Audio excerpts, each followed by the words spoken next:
Welcome to this package of news, commentary, and insights into things Jamaican, here on the Frankly Speaking podcast.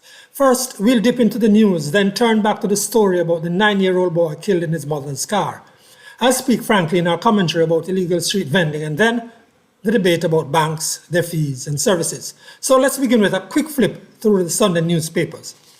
Now, the Sunday Gleaner connects us to the murder of an 8-year-old boy, Galen Buchanan, in January 2020 by his 42-year-old stepfather, Orchest Rose, with whom the boy's mother, Tamara Lewis, has just ended a relationship.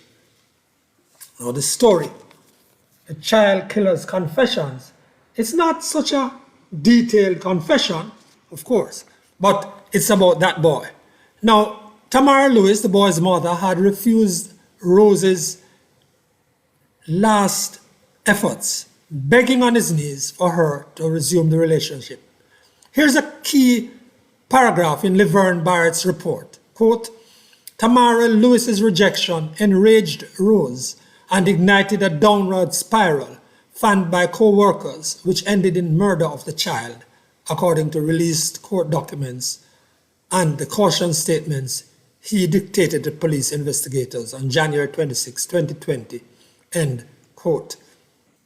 Now the story that leads page 3 by Laverne Barrett says the confession statement was days after the boy's body was fished from the sea in Kingston, where Rose, that is the stepfather, had thrown him. It should not escape attention that Rose, according to the story, mentioned his hurt feelings more than once to his co-workers. They should have and could have encouraged him to walk away. Instead, the story says, they egged him on to hurt her back. The Sunday Observer plays with the word chicken in a headline about the new agriculture minister and what could happen to the industry and the price of the popular protein. That's still an important issue, and the Observer dedicates several pages to it. In fact, 4 whole pages where stakeholders also speak on this matter of the chicken price. For me, though, the intriguing story is in the Observer, and it goes to governance and how personal effort and goodwill can come upon the gargantuan deadweight of the bureaucracy.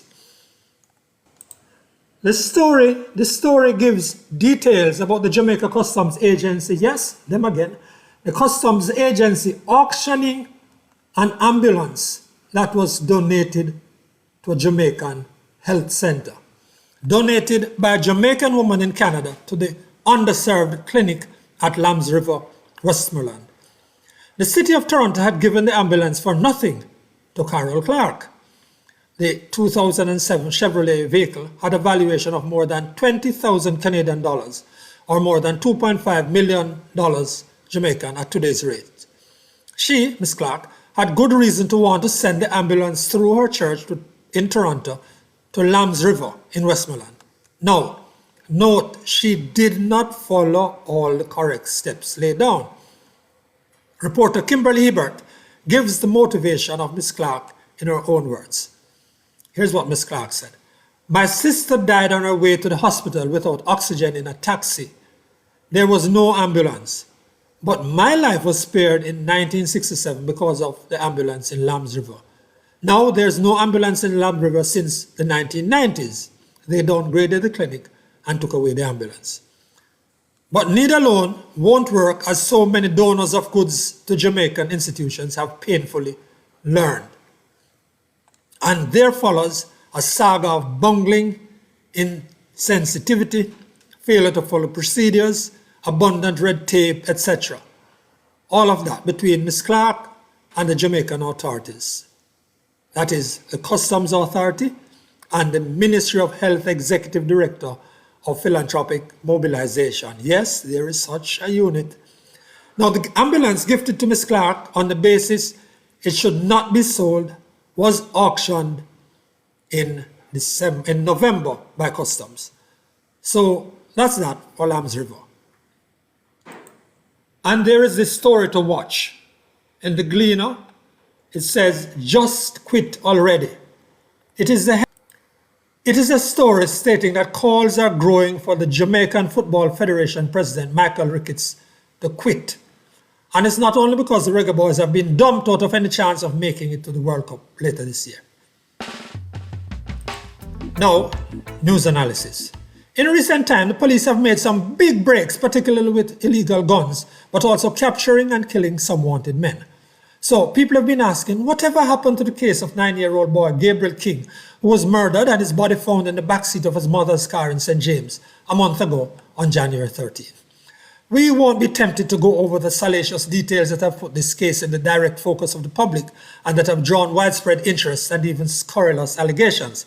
But Senator Charles Sinclair, councillor in the St. James Municipal Corporation's meeting on Thursday, was asking some questions about transparency and progress in the investigation of the Gabriel King murder.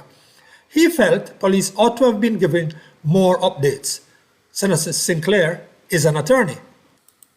Speaking to the head of police for St.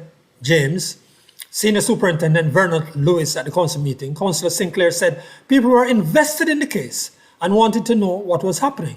SSP Ellis, who doesn't speak much to media, responded sensibly, pointing out that the case is very sensitive and has been given top priority with the major investigation division with an SSP, a superintendent, and a deputy superintendent being assigned and assisted by St. James Police.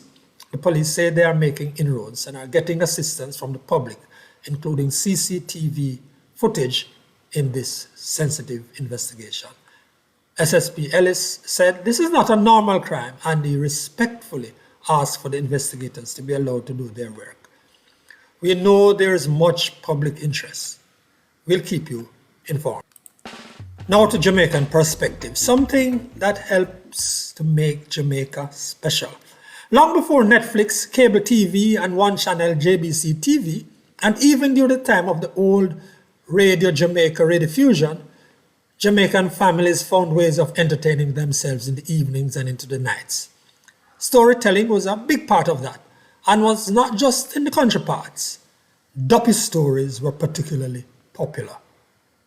Yes, there were Nancy or Anansi stories and Big Boy stories and all those, but the Duppy story evoked a mood, a feeling, and fear. Remember now, we are talking about a time when the most feared thing, walking or running or rolling, the rolling calf, was not the gunman, but the Duppy. Remember now, crime was rising in the 1960s, but the gunman was not feared in far-flung rural areas, for example. I never forget the data that in 1966, 66 people were murdered in Jamaica, which at the time was taken as a torrent of blood at little more than one murder in a week. But we digress. So the Duppy, or apparition, or ghost, or whatever you wanted to call it, was the central figure of much of the storytelling. Those stories had people squirming, anxiously laughing, or looking out into the dark, or holding on to the person sitting out there on the stones or on the veranda or under the one street light in the square. Yes, there was very little light beyond the home sweet home lamp or the lantern or the kitchen bitch in many communities. Street lights or moonpan stick were a rarity. After a good dramatic Duppy story, if you had some distance to go to get home, or even if you were at home, it would be hell to get you to go outside in the dark to make sure the kitchen fire was out, or to bring in the chimney, or the chimney for another time.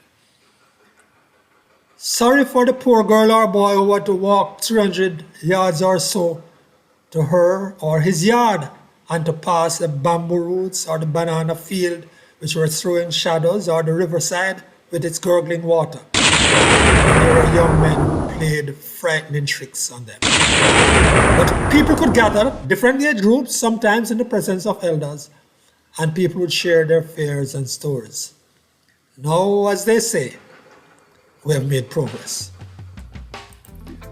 Now to my commentary, frankly speaking. 2 weeks ago, I raised the issue of untrammeled, widespread, illegal vending and the chaos it was helping to create in Jamaican towns. Frankly speaking, that is incontrovertible. It is also true that street vending, illegal or not, is how some of us were brought up and educated. But what's happening now is, frankly speaking, entirely out of hand. And some have asked, what is the solution? Municipal corporations have singularly failed in this regard. Our markets have long ago become too small, outmoded, and deserving of the bulldozer. For the greater part of 50 years, there has been only one or two new markets in Jamaica. Frankly speaking, there have been efforts to improve facilities, including the Coronation Market or Curry with the help of Digicel. And there has been a new market at a changed location in Falmouth. Frankly speaking, the Falmouth market ought to be a model, though still it's not being properly managed. In the rural areas, the markets are, frankly speaking, terrible places where Jamaican vendors endure an awful experience in dirty, run-down, badly equipped spaces, in some cases with dirt floors and tarpaulin for roofing. This remains so in parts of Ocho for example. The solution must start with the leadership of these municipal corporations, accepting that what they have allowed over the years is shameful, and that the vendors, the shoppers, and just the Jamaican society deserve better. So here's the first part of the program. Develop a market building program that creates decent and livable conditions for the black women and men who must use them as places where they work and make a living. Give them dignity. Frankly speaking, most people I know would not want to be in those places called markets for a whole day. It may be okay to go in and out to buy a few things, but not to stay. Frankly speaking, our sisters and mothers and fathers endure them for days. A market program would be able to help transform some of the rural towns. In many places, the market, hemmed in and inadequate, is using up prime land space that could be used to help change the face of the town. That is so in Papine, Crossroads, Golden Spring, Ocho Rios, all over. It's something that the municipal authorities could take on, but it requires a change in the mandate and even autonomy of the parish councils that still, to this day, are a branch of the central government.